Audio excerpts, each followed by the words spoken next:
El tiempo sigue dando vueltas en redondo, diría Úrsula Iguarán, de la célebre Cien años de soledad, escrita por el que creo yo, el novelista más importante de la historia de la humanidad, así como la obra Cien años de soledad, la obra más impactante, más importante, no solamente para América Latina, sino para el mundo.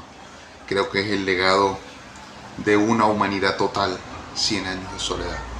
Entendiendo, como lo dijo Mario Vargas Llosa, que Cien años de soledad es una novela total, es narrativa, es poesía, es geografía, es historia, es numismática, es todo dentro de una obra maravillosa.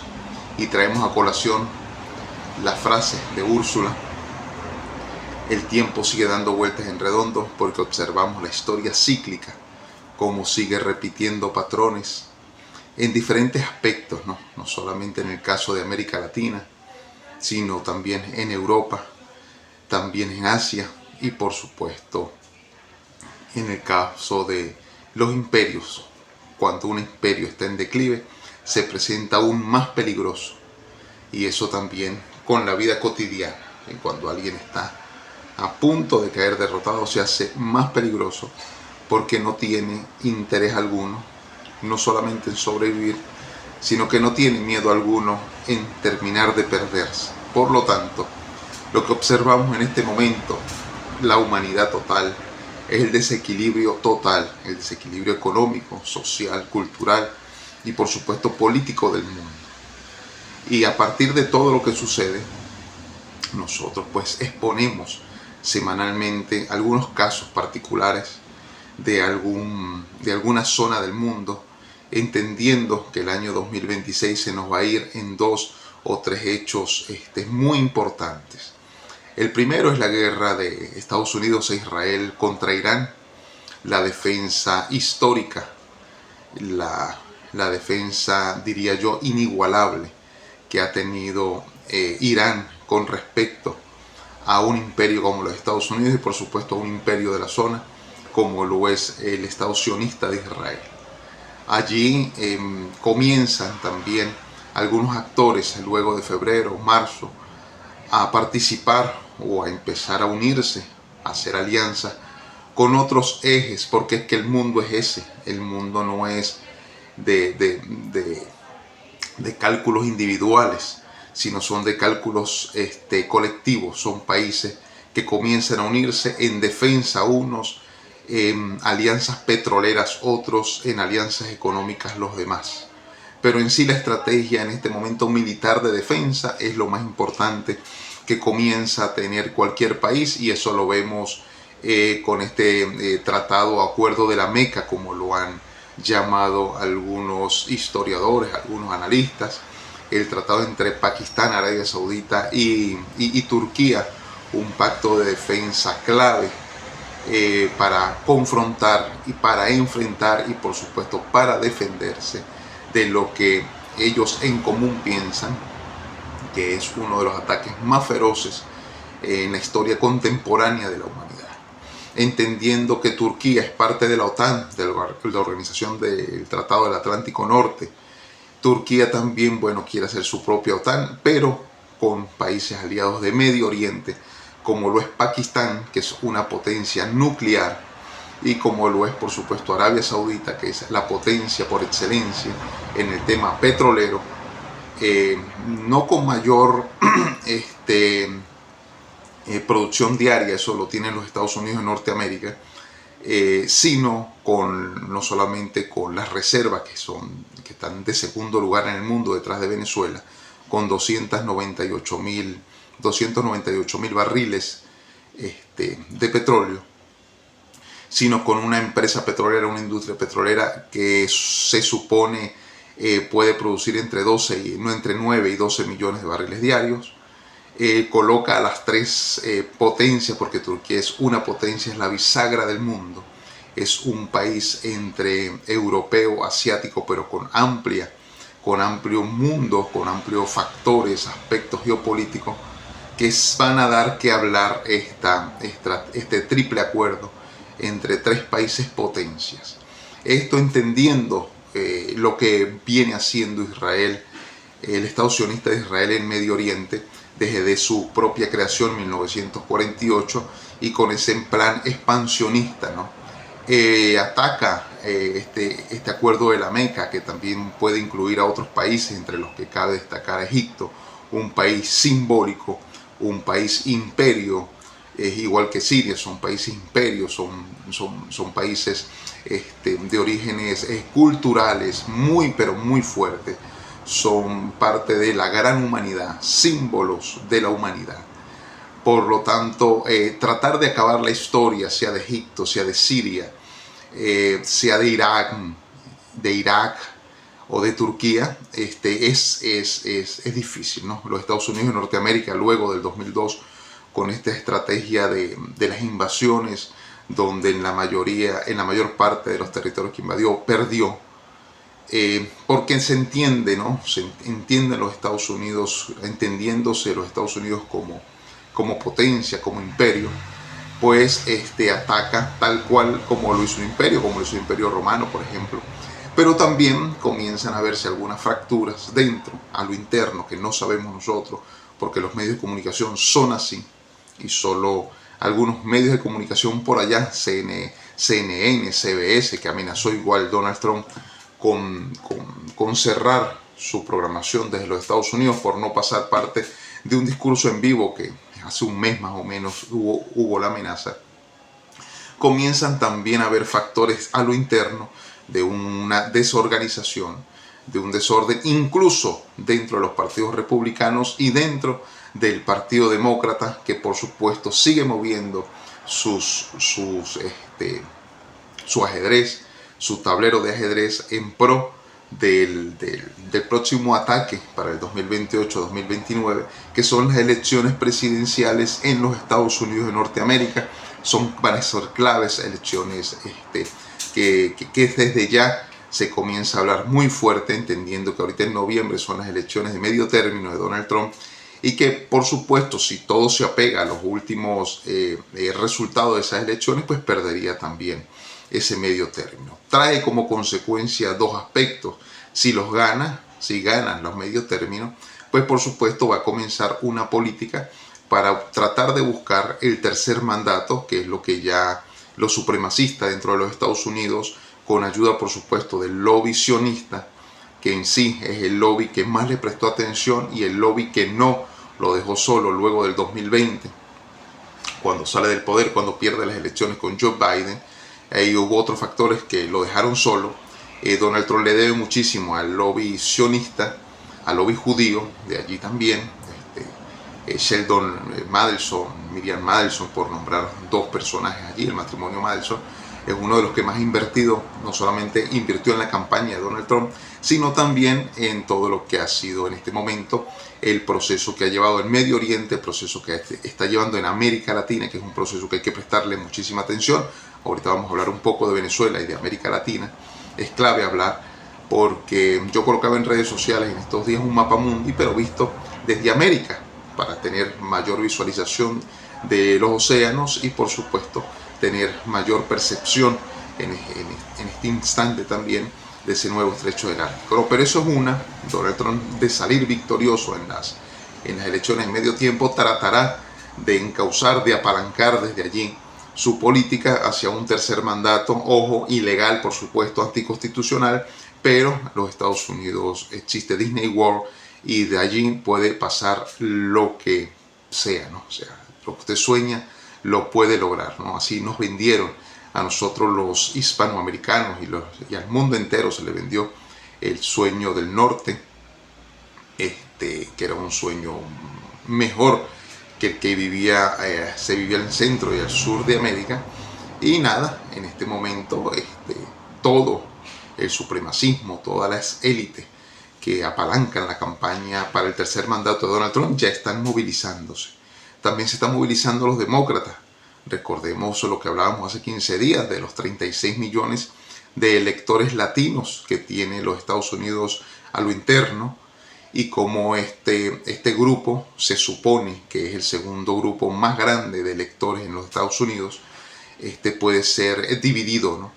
Hay 5 organizaciones grandes dentro de los Estados Unidos demócratas que están tratando de que eso de que esa gran proporción, más o menos un 60-70% al menos, de esos 36 millones, encauzarlos hacia la toma de decisión demócrata y no republicana. Por ahí hay algunas caras también que comienzan a salir de los demócratas, pero estamos nosotros más a la tarea de analizar el tema de J.D. Vance, que es apoyado también por Carlson dentro de los Estados Unidos de Norteamérica, el de los programas, el productor de programas televisivos en los Estados Unidos, que bueno, de una u otra forma Donald Trump prefirió darle la espalda e ir por el camino del lobby sionista, del lobby israelí, y dejarlo por detrás, ¿no? J.D. Vance ha sido uno de los primeros, no cómplices, porque no ha sido cómplice, ha sido todo lo contrario. Recordemos que ha quedado en sus manos parte de la pacificación entre la guerra entre los Estados Unidos e Irán. Pero nada, mediáticamente, como el mundo se mueve en este momento, como los medios de comunicación se mueven, como son las redes sociales las que gobiernan en este momento, pues observamos la simplicidad dentro de los Estados Unidos en cómo alguna noticia de Donald Trump pues no solamente va directo al corazón de los mercados digitales financieros, a Wall Street, en este momento me refiero a ello, sino también al tema mediático, ¿no? Cómo mueve una noticia de Donald Trump, cómo mueve la participación de Donald Trump, cómo se vende en este momento incluso parte en su red social, en Truth Social, hacerse o afiliarse, hacerse socio de una campaña para los mercados, te puede costar hasta $100,000, pero vas a tener las noticias más frescas, incluso más adelantadas, 5, 10, 15, 20 minutos antes de que salga la noticia real. Y eso lo observamos todos los que en este momento pues trabajamos también dentro de los mercados digitales financieros, y cómo los mercados en este momento, desde hace algunos meses, vienen moviéndose de forma irregular, ese gran desorden de los días viernes y ese gran arreglo de los días lunes solamente para ganar. El hijo menor de Donald Trump se jacta de haber ganado muchísimo dinero cuando comenzó la guerra, por supuesto, estaba dateado. Ojalá nosotros tuviéramos esos datos para ganar en el mismo capital, pero se hablan de más de $19,000 millones de ganancia solamente en la familia Trump. Hablamos de su hijo, el menor, Jared Trump creo que se llama, y por supuesto su yerno, el que hace el lobby sionista para los Estados Unidos, y el que muchos dicen que involucró a Donald Trump dentro de la guerra contra Irán, y por supuesto el gran lobby que colocó a un hombre como Schwartz dentro de la Fed, dentro de la Reserva Federal estadounidense, ¿no? Es muy poderoso, ¿no? Para aquellos que creen que no, que el sionismo está jugando, que el Estado sionista de Israel está solamente jugando, viendo en los demás cómo actúa, están bastante equivocados, ¿no?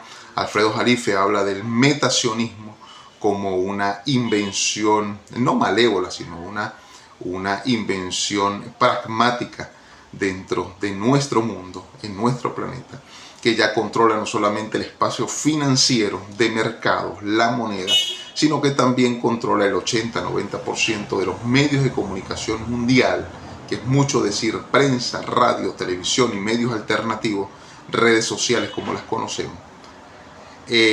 Controla en este momento el mundo cultural, porque cultural religioso digo, porque ha hecho de algunas religiones, ha fragmentado algunas religiones para tener diferentes visiones de aquellos mesías, tanto de Jesús como de Mahoma.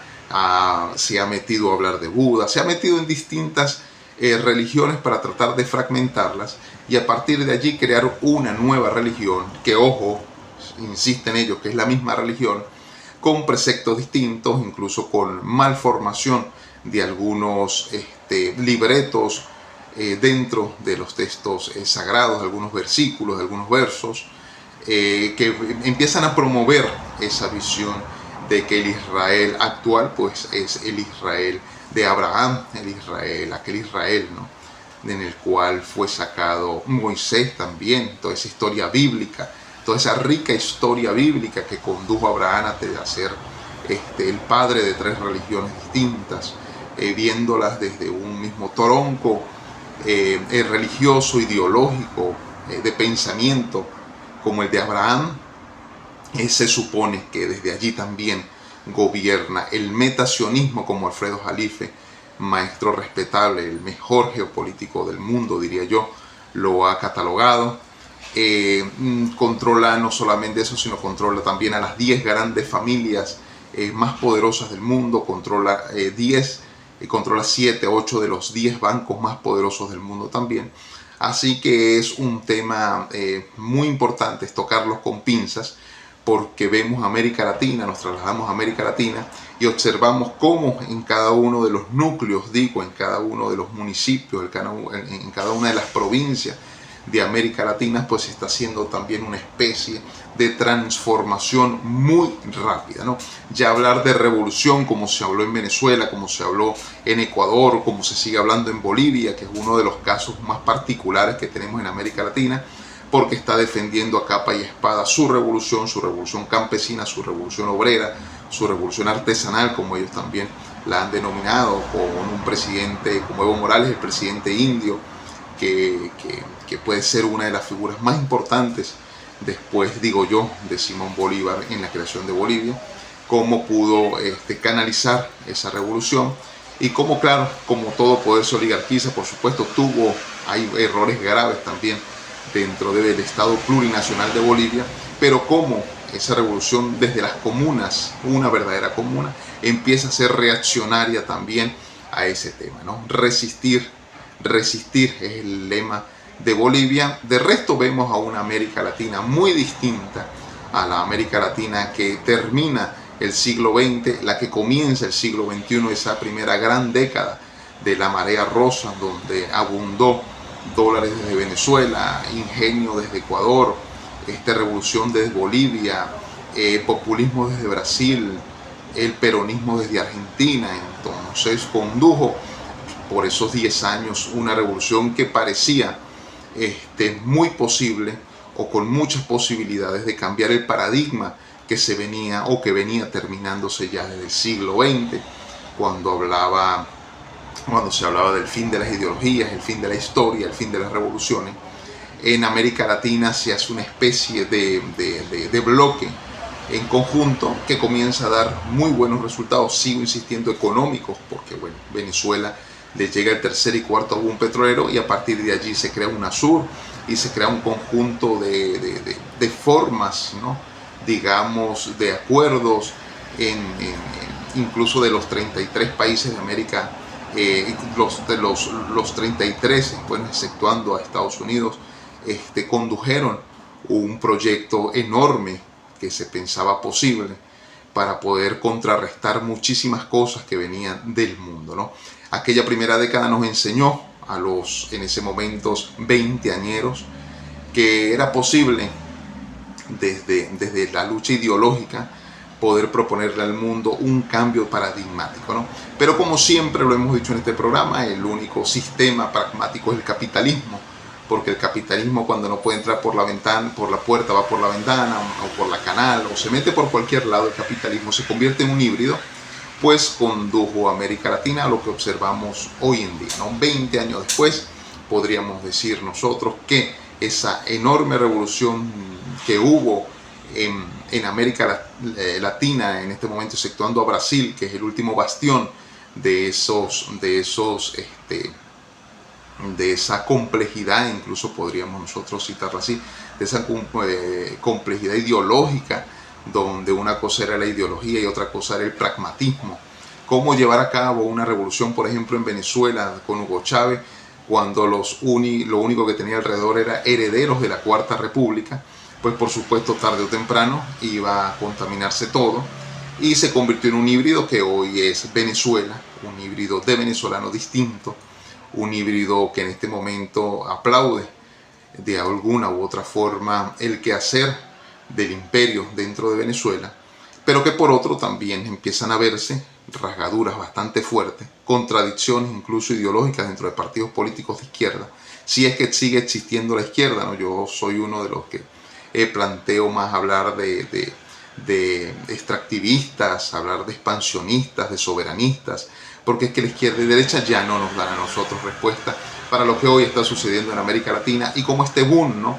Ni siquiera desde los Estados Unidos, porque son los Estados Unidos de Norteamérica quienes trabajan para el sionismo mundial, quienes con levantar el teléfono es suficiente para colocar líderes, pseudo líderes diría yo, dentro de América Latina a gobernar, ¿no? Y tenemos casos que vienen y se desenvuelven luego de Donald Trump en el año 2016, como ese grupo de Lima se acaba y parece que el progresismo vuelve nuevamente a América Latina, y 8 o 9 años después, en este momento observamos como el bastión de aquellas ideologías distintas, ¿no? De la cubana, de la de Nicaragua a Brasil, es el último bastión de América Latina que sigue resistiendo a los embates de un imperio que tiene también entre sus marañas, pues por supuesto, todos los conceptos intelectuales, culturales, las herramientas, la industrialización, las herramientas de inteligencia artificial, de redes sociales, para llevar un mensaje. Y ese mensaje caló tanto que en este momento observamos cómo se pasean de un lado a otro, desde México hacia abajo hasta Chile, líderes que pican ojito por allá, que guiñan ojo al sionismo mundial, porque en sí es pragmático, es un sionismo que invierte. Hoy vemos la noticia que los Estados Unidos en Venezuela va a invertir 53 o 57 millones de dólares en la orquesta Simón Bolívar, en la Fundación Simón Bolívar, que es un grupo de orquesta que creo yo que el mayor legado que se va a dejar en el siglo XXI Venezuela. Pero entendemos de dónde es ese dinero. Recordemos que ya va la suma de más de 14 mil millones de dólares retenidos por venta de petróleo venezolano después del 3 de enero.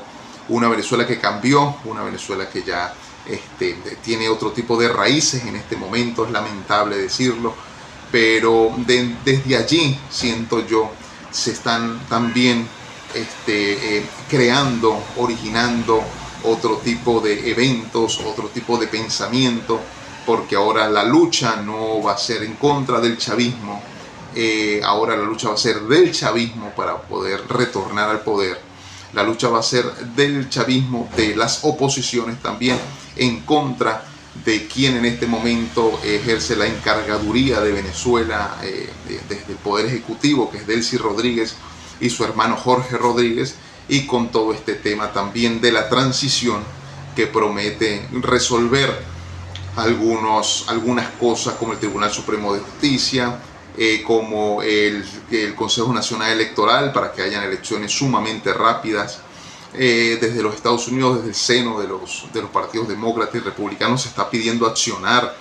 Se ha tardado mucho, según ellos, para sentar en una mesa de transición a los dos grupos, pero insistimos y volvemos a repetir la pregunta de la semana pasada: ¿qué de diferente podrá tener una líder como María Corina Machado a Delcy Rodríguez, entendiendo que Delcy Rodríguez dice sí a todo lo que propone Estados Unidos y Norteamérica, ¿no? No sé hasta qué punto en este momento los Estados Unidos están allí revoloteando en ideas para ver a qué figura coloca como su patrocinador dentro de América Latina, así como es de las Priella en Colombia, como es Keiko Fujimori en Perú, como es Kass en Chile, como es Javier Milei en Argentina, hay muchas posibilidades de que sea Flavio Bolsonaro en Brasil, como lo es Delcy Rodríguez ahorita en Venezuela, como lo es Noboa en Ecuador, Bolivia, como es Paz Castillo en Bolivia, como es en Centroamérica en este momento, con líderes que también responden no a los Estados Unidos, sino a otros intereses, ¿no? Y a partir de allí una nueva lucha en este siglo XXI entre la potencia que es en este momento Estados Unidos y una potencia que no es naciente, sino que está dando pasos muy particulares, como el sionismo internacional, que está metido, insisto, en política, en sociedad, en cultura, en religión, en deporte, en redes sociales, en entretenimiento, en diversión, en turismo. Está metido en todo alrededor del mundo, ¿no? Y eso lo vemos, bueno, todos los días cuando analizamos nosotros las portadas de periódicos, cuando nosotros nos involucramos, ¿no?, en uno de los caballos del apocalipsis, como lo llama Jalife, que es Bloomberg, y vemos las noticias y como todas las noticias incluso empiezan a responder no a los Estados Unidos y Norteamérica, sino al sionismo internacional. Entonces, ojo con esto, que también el sistema financiero está en sus manos, aunque se haya creado en Estados Unidos y el dólar sea estadounidense, está en sus manos. Esta semana entendimos nosotros por qué está en manos los Estados Unidos de un poder como el sionista, porque bueno, aparece que hay una deuda enorme, la deuda sigue subiendo, no se puede detener la deuda de Estados Unidos con el mundo. Vimos cómo los bonos de 30 años subieron 5.4%, en 20 años no habían subido tanto los bonos. Esta es una deuda que acumula ya 40 billones, escúchese con B, billones de dólares. El cierre económico del primer semestre fue sumamente negativo para los intereses económicos de los Estados Unidos. Hubo 7 noticias entre julio y agosto que impactaron tanto al precio del dólar o a la apreciación del dólar, que el oro ya tocó los 4.560 y viene con 3 semanas consecutivas de ascenso. Todo agosto ha sido de ascenso para el oro, teniendo en cuenta que es un activo refugio, que también es un commodity y que posiblemente dentro de poco lo entendamos que va a ser nuevamente la moneda de cambio, porque algunas economías están allí apalancando sus reservas en oro nuevamente, y ahí se viene un tema clave para Venezuela. Recordemos todo esto de las 30 toneladas de oro para Venezuela que estaban retenidas en Reino Unido. Aquí con el tema, dicen ellos, de la transición, pero obviamente es una orden, levante el teléfono, llame, y ya están en manos no de Venezuela, sino también en manos de los Estados Unidos de Norteamérica, y con todo ese dinero, pues por supuesto los Estados Unidos de Norteamérica puede hacer lo que no hizo el chavismo en Venezuela, que es una especie de reconstrucción total, ¿no? Dentro de los intereses, por supuesto, que como imperio tiene. Hay unos datos estremecedores para el estadounidense, para la economía estadounidense y para el porvenir de los estadounidenses, que es que, bueno, el petróleo que tienen en este momento, que están produciendo, sigo insistiendo, hasta 15 millones de barriles diarios. Me quito el sombrero como un país, no es sorprendente, ¿no? Es simplemente como el proceso a partir del año 2009 viene incrementando y viene produciendo mucho más petróleo de lo que producía antes. Pero la producción de ese petróleo, como todo, tiene un fin. Y el fin se pronostica que no pasa de 10 años antes de que el petróleo estadounidense se acabe. Sus reservas internas no alcanzarían ni para 10 días. No lo digo yo, lo dicen unos especialistas claves, claro, que hablan sobre el tema petrolero. Por lo tanto, es muy normal pensar, esto no estamos descubriendo el agua tibia, que los Estados Unidos ya desde el siglo XX viene posicionándose en diferentes partes del mundo donde hay petróleo. Y Venezuela, por supuesto, no es la excepción. Ya puso la bota el 3 de enero y para sacarlos de allí va a ser muy, pero muy difícil. Con palabras bonitas no van a salir. Insisto que de aquí el porvenir de Venezuela, lo que muchos pensamos que tiene que ir para mejor, que tiene que haber un renacer nacional, pues todo depende de una potencia. Lamentablemente no depende de nosotros. Si dependiera de nosotros, tendríamos que organizarnos. Pero como no depende de nosotros, nos tendríamos que organizar para obedecer órdenes de los Estados Unidos de Norteamérica para que nos diga hoy sí y mañana no. Así está el mundo, así está Venezuela, porque hay que poner en este momento los pies sobre la tierra. Y así como le pasa a Venezuela, le pasa a los diferentes países de América Latina. Hablar de soberanía, independencia y libertad en Venezuela o en otro país de América Latina controlado en este momento ya no por el ejército de Donald Trump, sino por el ejército sionista, donde Donald Trump también es parte del ejército sionista para gobernar Estados Unidos, pues nosotros prácticamente estamos no solamente de manos atadas, ¿no? Sino que al perder la soberanía perdemos muchísimas cosas. Y perder la soberanía trae propagandas sucias, lamentables como esta del Estado 51, como nos colocaban a nosotros hasta hace poco, ¿no? Y muchos venezolanos, por supuesto, aplaudían, administraron parte de su tiempo en los programas de YouTube, en sus programas de Instagram o cualquier otro live, para entrevistar incluso a ese muchacho que dice que creó una tesis que Venezuela podría ser el Estado 51. No les hace falta crear un Estado 51 con Venezuela para que les digan sí a todo. Entonces aquí se van desprendiendo muchas luchas a nivel interno en Venezuela, porque hay unos ideológicamente muy molestos, pero hay otros que también siguen controlando un poder bastante grande, digo yo, un poder monetario, un poder incluso político dentro del seno de los partidos políticos en Venezuela, que también podrían manifestar su descontento con lo que está pasando en Venezuela. Ya lo venimos viendo en los últimos 2 meses, como incluso voceros de los que antes gobernaban, digamos, voceros de aquellos líderes que anteriormente decidían a dedo quién vivía y quién no, quién iba preso y quién no, quién comía y quién no. En este momento, como se les quitó ciertas comodidades, comienza no solamente el ataque, sino también a proponer incluso una lucha de armas, sangre a nivel nacional, para volver nosotros a tener para poder tener soberanía. Va a pasar mucho tiempo, vuelvo e insisto con esto, antes que Venezuela vuelva a tener su soberanía, vuelva a tener su independencia, porque se perdió. Y se perdió porque, bueno, hay unas causas. Los chavistas no pueden, los opositores no pueden esconder que son parte de esta pérdida de soberanía, porque si hubiesen hecho el trabajo, si hubiesen hecho las alianzas, si hubiesen hecho los acuerdos políticos, no de amistades, no ideológicos, pues por supuesto Venezuela y América Latina sería otra, ¿no? Pero bueno, yo la semana pasada preguntaba, algunos respondieron, gracias a los que respondieron, si en algún momento habíamos tenido libertad en Venezuela. Digo, en algún momento de los últimos 200 años habíamos sido en algún momento libres, entendiendo que también hay unas luchas de clases sociales fuertes, no solamente en Venezuela, sino en América Latina, digamos la oligarquía limeña y la oligarquía bogotana, que son muy fuertes y que conducen también patrimonios enormes, ¿no? Ahí vemos, por ejemplo, la familia Santo Domingo, que es de orígenes colombianos, como mueven más de 3.500 millones de dólares en su patrimonio, ¿no? Y como son parte de algunas acciones de banco y son dueños de los cajeros automáticos dentro de Colombia, y por supuesto, cómo acumulan también cierta riqueza a partir de otros negocios que empiezan a unir entre sionismo, entre los Estados Unidos, manufactura china, comercio asiático, todo eso viene unido para crear ese nuevo orden mundial. Se le preguntaba a China qué pensaba sobre lo que había pasado en Venezuela, y sí, no es que se lave las manos, pero bueno, China también está ejecutando sus planes, y por supuesto que este desorden en este momento le conviene, porque igual todos los días está ganando. Y recordemos que China pues tiene un proyecto a largo plazo, un proyecto que se va a dar así o sí, porque es que China también sabe jugar muy bien a la geopolítica. Han habido algunos terremotos que a muchos nos parece y nos siguen a muchos llamando la atención de cómo empiezan a repetirse, y ya no son de 2, de 3 como era antes, sino ya son de 7 puntos hacia arriba. Ayer, bueno, pasó en Ayacucho, en Perú, 7.2 grados en Perú. La semana pasada le tocó allá en el Chocó, en Colombia, 7.3.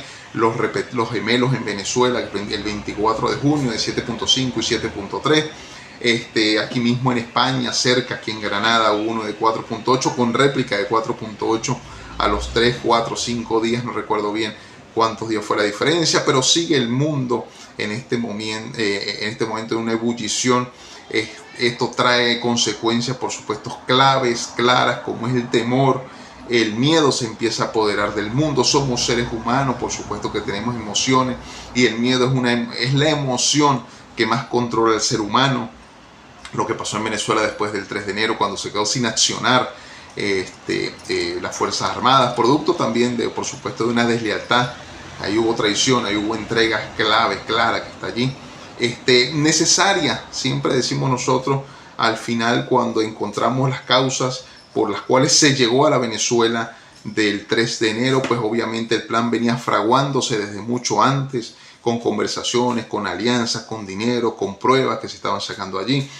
Usted no puede ver una flota estadounidense que estaba ahí al frente en el Mar Caribe, y entonces decretar vacaciones desde octubre. Voy a decretar diciembre desde octubre y Navidad desde octubre, y vaya a la fiesta, entendiendo que estaban a menos de 500 millas náuticas. La flota más grande de los Estados Unidos de Norteamérica, que desplegó, ¿no? Y que Donald Trump, bueno, como buen cobrador, como buen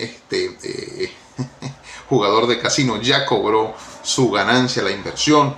Ahí se habla desde el Abraham Lincoln, el buque, que hay manifestaciones internas también. Hay personal, así lo dicen los analistas, que se están volviendo locos, que llaman a su familia. Está en el mar abierto desde hace 9 meses. Pueden haber, obviamente, el tema estadounidense se debate allá en el Senado, y eso viene también fragmentando muchísimo la política estadounidense, ¿no? Desde Donald Trump, que es el tema que llevábamos al principio, y a veces, bueno, nos desviamos, pero son temas que vienen anclados también al tema central, que es salir perdedor. ¿Qué trae para Donald Trump salir perdedor? Como salió George Bush, como salió Barack Obama, como salió Joe Biden también a mitad de término.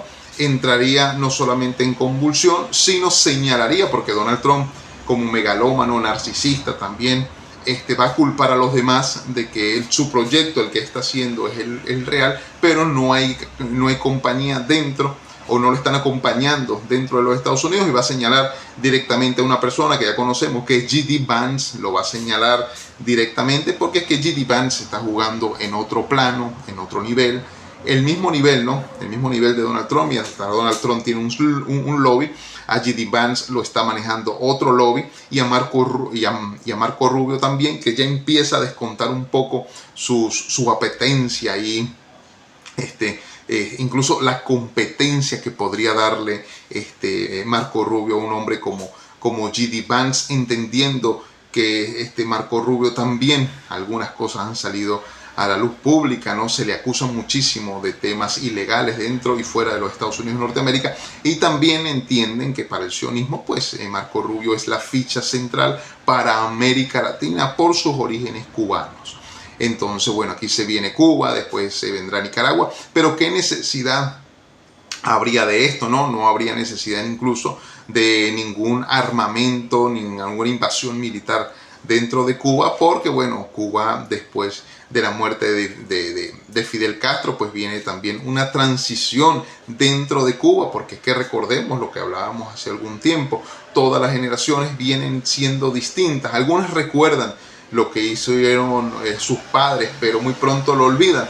Ya el nieto lo ha olvidado por completo, y ya en Cuba está cumpliéndose, creo yo, sí, la cuarta generación desde la Revolución Cubana, y esta cuarta generación pues no la siente, ¿no? Como la sintió la primera, la segunda y quizá la tercera generación de Cuba. No la siente, y por supuesto, entendiendo que hay redes sociales, entendiendo que ya se le visualizó un mundo, que hay un mundo al exterior, pues ellos no quieren otra cosa sino vivir ese mundo. Y ese mundo, pues por supuesto, que es el mundo financiero, el mundo que crea los Estados Unidos, que es el sueño americano, ese sueño del norte, ¿no? Lo que tiene en este momento al mundo también, muchísimas noticias han salido sobre, algunos son rumores y otras son noticias.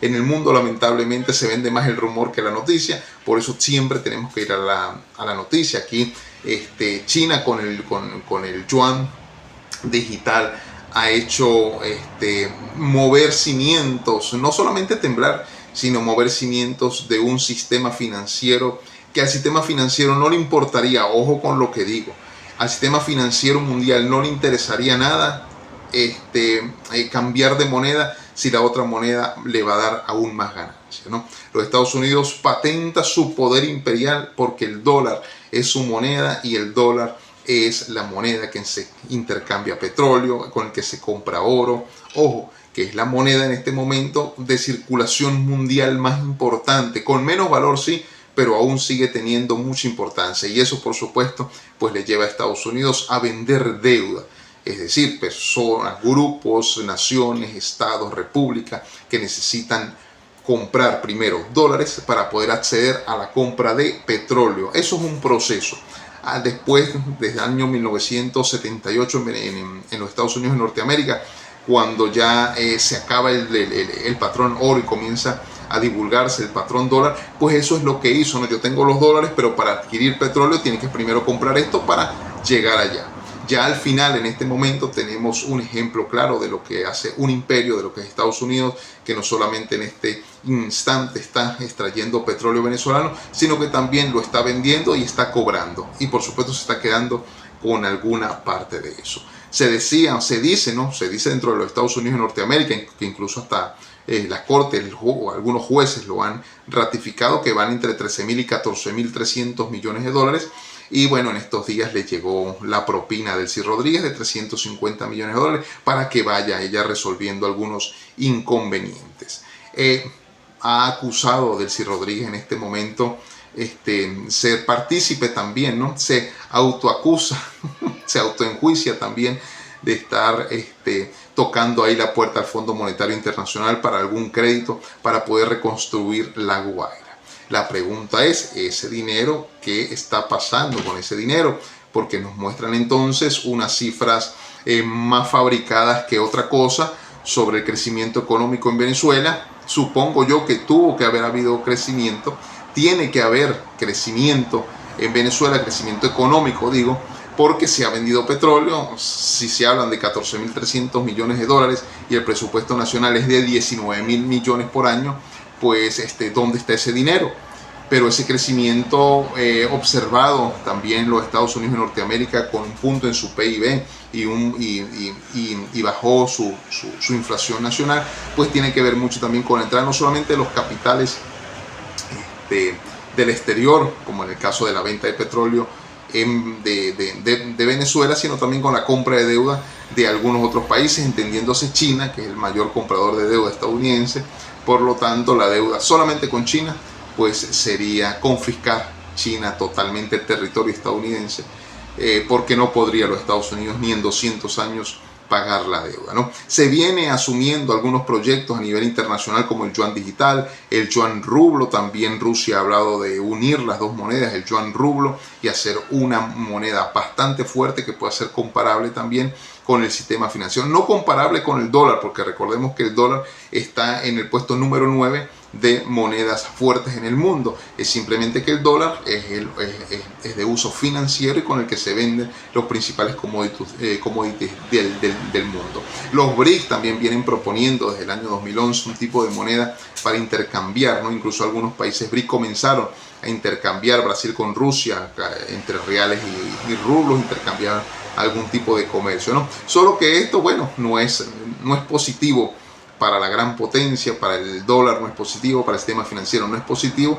Por lo tanto, todos esos proyectos que vienen haciendo pues se tienen que tumbar de una u otra forma. Ya entendemos nosotros en el año 2003 cuando Saddam Hussein dijo que bueno, que él iba a empezar a vender petróleo desde Irak en euros porque le parecía mejor y era una moneda con muchas más fuerzas que el dólar. Bueno, no tardaron 6 meses para que dijera George Bush hijo que en Irak habían bombas de destrucción masiva, armamento muy fuerte que podría acabar con el mundo y tenía que invadirse a juro. Lo que ellos crearon, porque Saddam Hussein es una creación de los Estados Unidos de Norteamérica, pues terminaron colocándolo ya, supongo, en la silla eléctrica, después de decir que tenía 100.000 muertos encima. La excusa sería que George Bush tenía 300.000 muertos solamente en la invasión a Irak y Afganistán y no se le había hecho absolutamente nada. Pero bueno, así funciona la justicia internacional también. Pero bueno, en este tema el oro viene siendo clave, ¿no? Hace 2 meses se anunciaban que ya 90 bancos centrales del mundo estaban adquiriendo oro y ya eso encendía las mechas, ya eso nos encendía a nosotros las alarmas de lo que podría venirse. El precio estaba en 3.960, 4.000 estaba ahí el punto, 4.069, 4.058, subía, bajaba, hasta que ya en agosto fue irresistible el precio y ya está en 4.578. Felicidades a todos aquellos que cotizan y compran oro.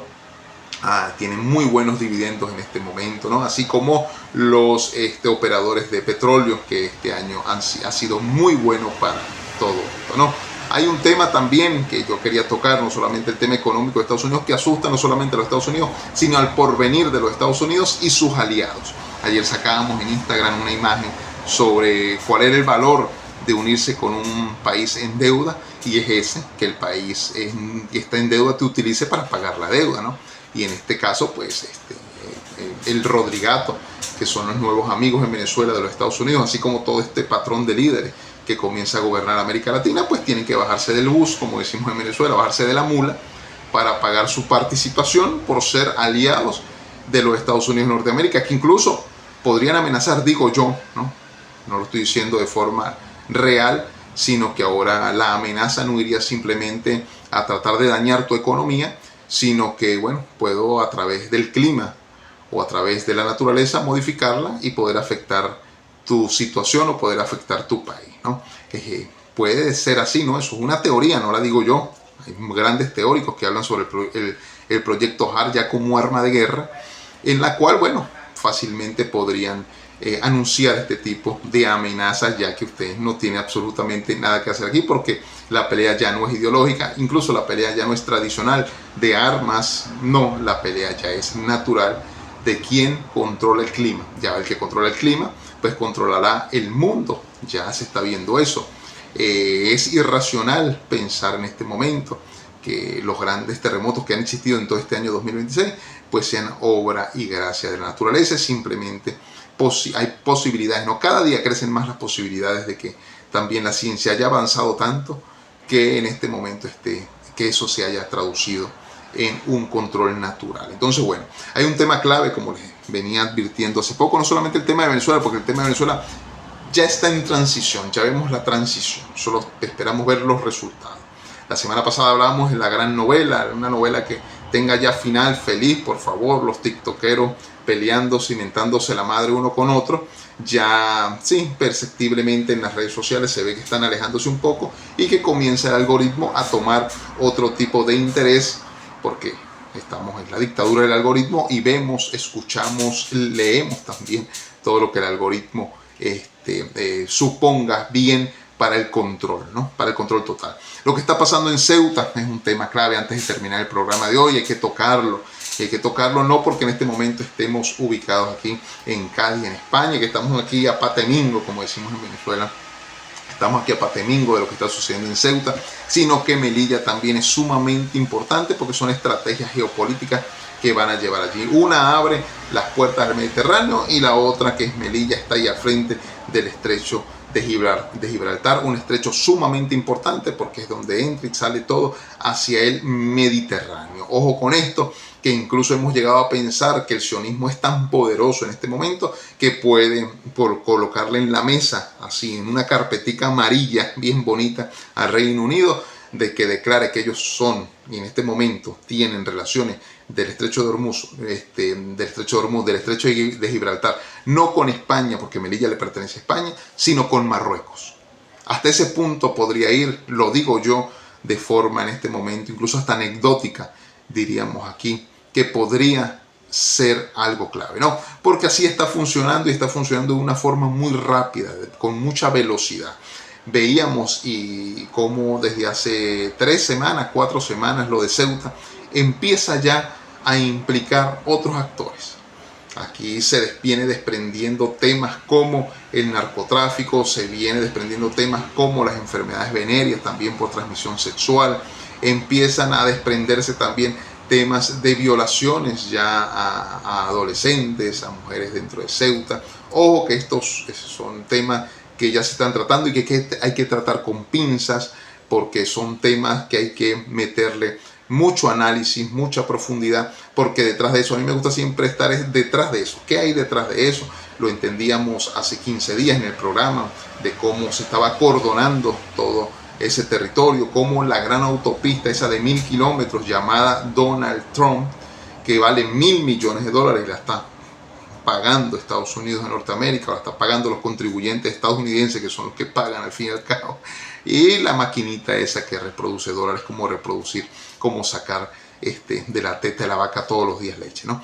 Así se está produciendo. Esto, tarde o temprano, hablábamos de la balcanización o la fragmentación de las luchas dentro del reino español, porque es que dentro de España también hay regiones o hay una regionalización bastante acentuada, bastante, por decirlo así, bastante fuerte, ¿no? Hablamos de País Vasco, hablamos de Cataluña, hablamos de Galicia, hablamos de este tipo de cosas que, bueno, al fin y al cabo, el regionalismo no es solamente en nuestras zonas de América Latina, sino el regionalismo también está en lo que, bueno, antes se llamaba metrópoli para nosotros y ahora se habla del reino español, ¿no? Esas divisiones dentro de España pueden traer consecuencias muy graves, porque se habla de que la cosa va a adentrarse o va a comenzar desde Andalucía. Desde Andalucía puede comenzar la fragmentación, puede comenzar las divisiones, porque bueno, por cultura, recordemos que aquí por siglos estuvo acentuado también parte del Islam. Aquí hubo sultanatos, aquí hubo el califato de Córdoba por muchísimos años, y a través de ellos están tratando de unificar a través de la cultura, a través de una historia, el tema de reivindicaciones territoriales, de reivindicaciones culturales, de reivindicaciones religiosas. Y bueno, no es que van a venir a invadir, sino que ya está invadido todo esto, ¿no? Y no solamente hablo de España, sino hablo de Italia, hablo de Reino Unido, hablo de Bruselas también, que nos hemos detenido, hablo de Roma, nos hemos detenido porque son símbolos, ¿no?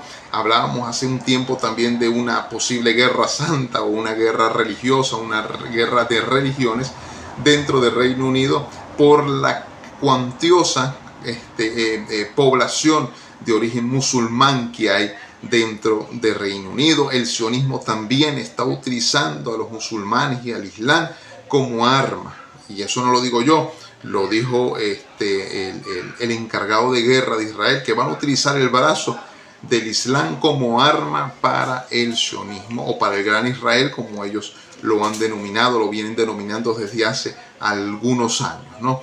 Y España pues no va a escapar a eso. A mí no me parece lógico.